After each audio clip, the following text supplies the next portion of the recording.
seera shari'aa seerrillee seerri bultooma addunyaa yookiin tumanni addunyaan tumatteelleedha.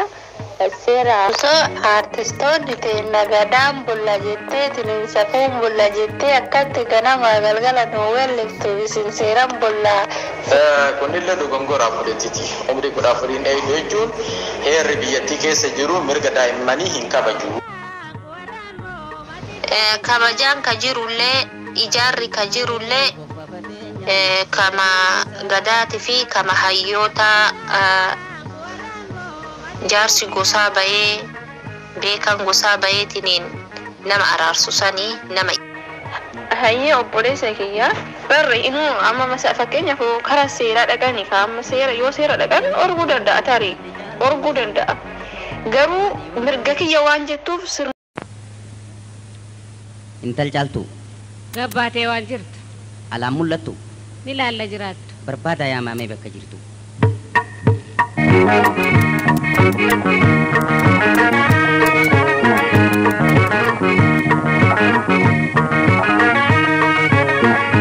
Ada ibsame qofa fadeenyaan si dhageessisa.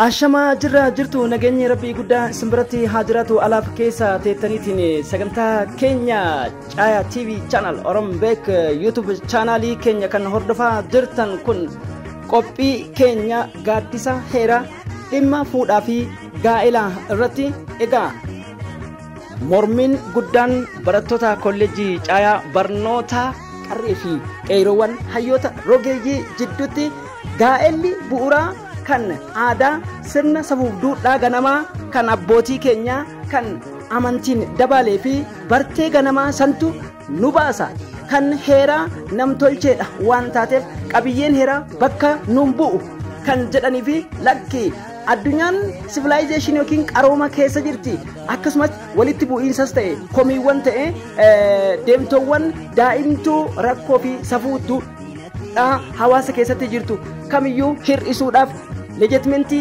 seeraa wayya waan taateef addunyaan si'anan jirtu mirga dubartootaatiifis ta'e mirga kamuufuu hariiroo hawaasummaa fi hidhata hidda gosaaf lammii keessatti warra jedhu jidduutti shambaa rambaa wal mormaa jiran qarreewwan qaqqaaliin warri YouTube channelii keenyaaf haarawaa taatan mallattoo diimaa san cuqaasuun subscribe akkasumas yaada yoo qabattan komentii keessatti like share gochuun nu jajjabeessa kanneen maatii keenya taatan ammoo isinuu ni beektan nu guddisaa.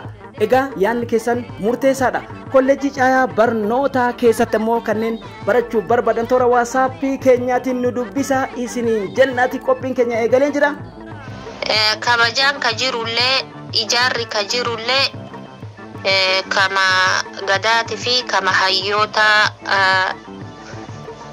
jaarsi gosaa bayee beekan gosaa bayeetiniin nama araarsu sanii nama hayyee obboleessa kiyya barri inuu amma masa fakkeenyaaf karaa seeraa dhaqanii amma seera yoo seera dhaqan orguu danda'a tarii orguu danda'a garuu mirga kiyya waan jettuuf sirnuma karruma seeraa sanuyyuu dhayituu jechaadhaan mirga kiyya waan jettuuf karruma seeraa sanuyyuu hin dhayituu lakka.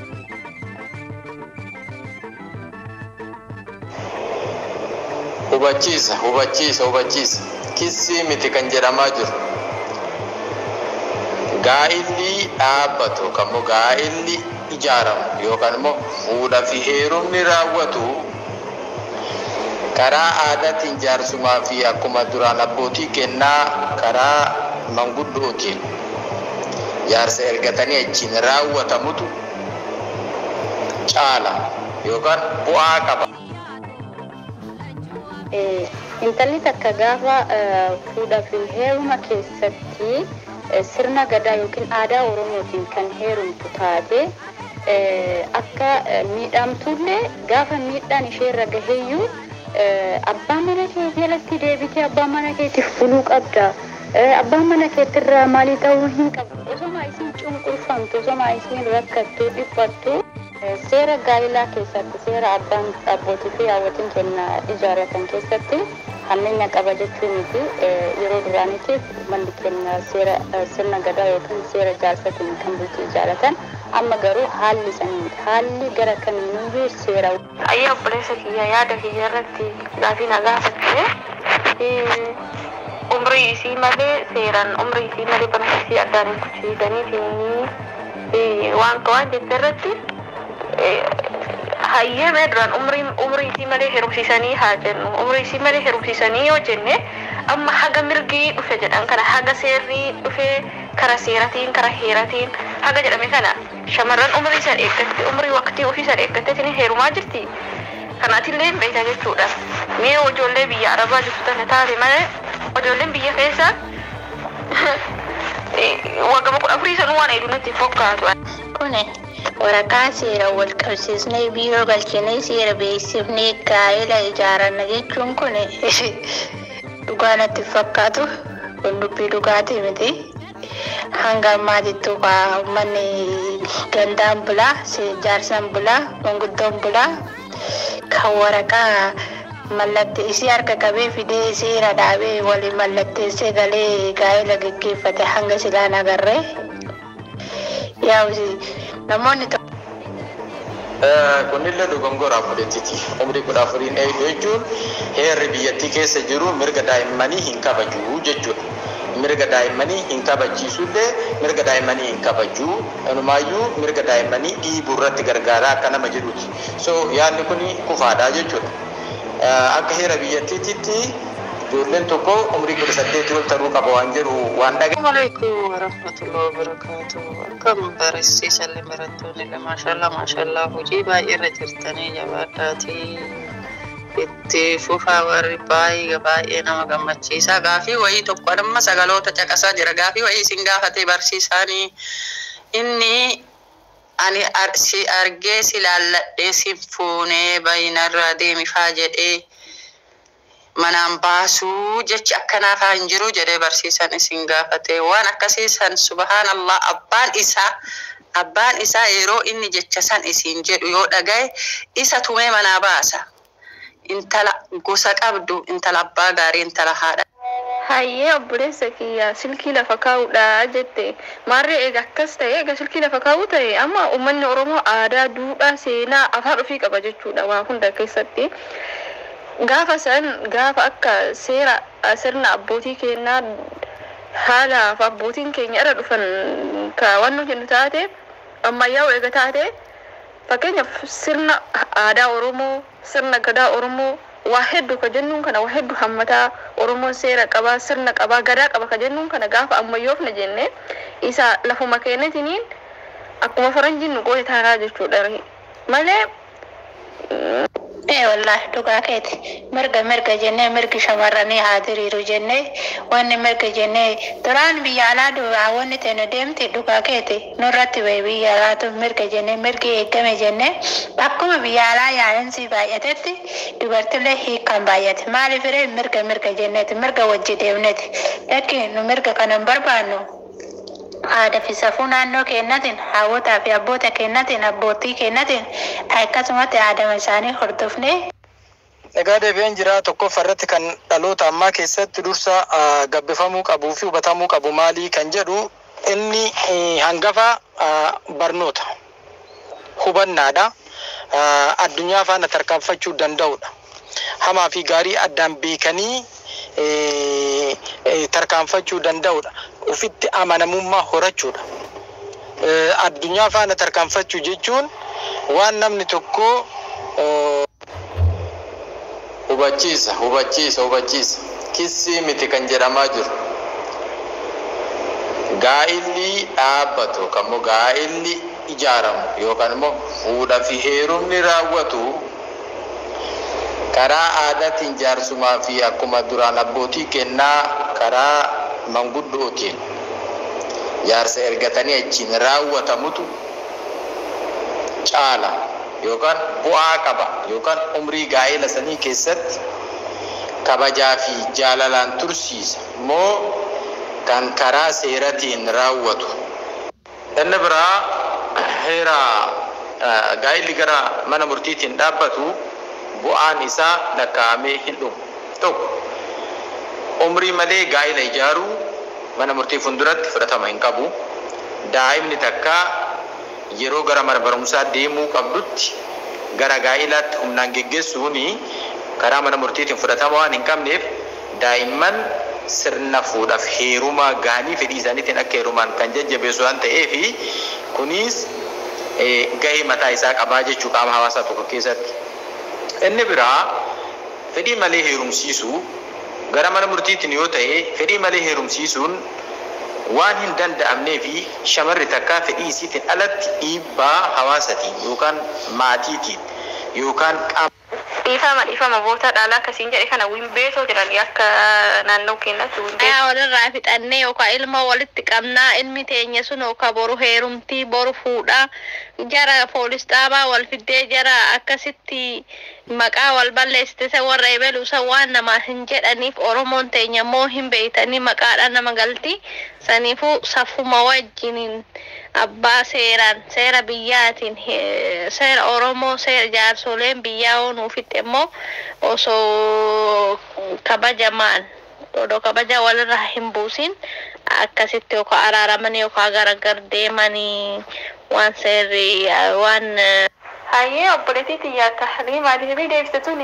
seera filattee natti fakkaate seerri akkuma jirutti ta'e garuu beekaa dubbii tana ta'oifatantu jira maaliif abbaan manaatiif haati manaa waan himatantu jira waan hin himanneti jedhu alatti baasanii seeratti baase jechuun immoo nama adutti ba'e tokko egaa wanti gadi baase tuutatti gadi baate hin dhokadha wanni hin jedhamu sirbaa ba'anii morma dhokfatanii jetti Oromoon. Kanaafuu seeratti gadi baatee wanni abbaa manaatiin yasattara haadha manaatiin yasattara wanni jedhamu tokko hin jiru. Namuu seera san ashannafuuf isa yookaan hidhuuf yookaan seerri jiraate yeroo sanatti seerri amma addunyaa irratti lafa diriiree jiru kun jiraate mirgi shamarranii yookiin bu'aan shamarran argattu sila ni beekama ture jechaadha. Garuu yeroo sanatti dullaa qofa ture bar waliigalle waan feetellee taatu isilleen dhugaa qabaattu maal qabaattu murteen jireenya jidduu jara lamaanii keessatti gaafa waa uumaman jaarsummaanii ta'anii wanti isiin. Assalamu alaikum warahmatullahi kan inni gaafatu jaarsa biyyaati. Erga jaarsa biyyaa murteessee booda kan inni gara murtii isaatti deebi'u jechuudha. Kanaafuu karuma gadaatu nu caala. Baawwan hin filadhee fi tokko murtiitu odoo hin murteessin jaarsa biyyaatitti deebisa waan jedhu. Nama ajjeeste yookiin abbatu irraa mas'uula tahaa yookiin jaarsi yoo jaarsa qabaatu jaarsatu irraa hidhama malee duraan dubartiin sirna gadaa keessatti miidhamtu illeedha. Garuu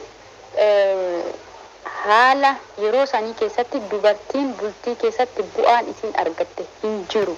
Sigalee wantiin hammayyaa'ee sirni aadaan sirna ittiin bulmaata yookiin tumata seera addunyaa wajjin wantiin walitti qixxeessanii adeemsisan inni kabajamte even dubartiin takka gaafa nama ajjeeste yookiin abbatu irraa mas'uula tahaa yookiin ayyaa obboleessa kiyya yaada kiyya kana shamarran umrii san eeggatte umrii waqtii ofii san eeggatteetiin heerumaa jirti. Kanaatillee hin beekta jechuudha. Mee ijoollee biyya Arabaa jirtu tana taate malee ijoolleen biyya keessaa maalii ta'uu hin qabdu. Osoma isiin cunqurfamtu, osoma isiin rakkattu, dhiphattu, tuma immoo kaleessa gaa'ii. Ammallee immoo poolis xaabiyaa wayinii immoo firdi beetii yoo dhaqee lakkii dubbii tanamee jaarsatti deeffadhaa. Jaarsi isinii haalaaluu jedhama.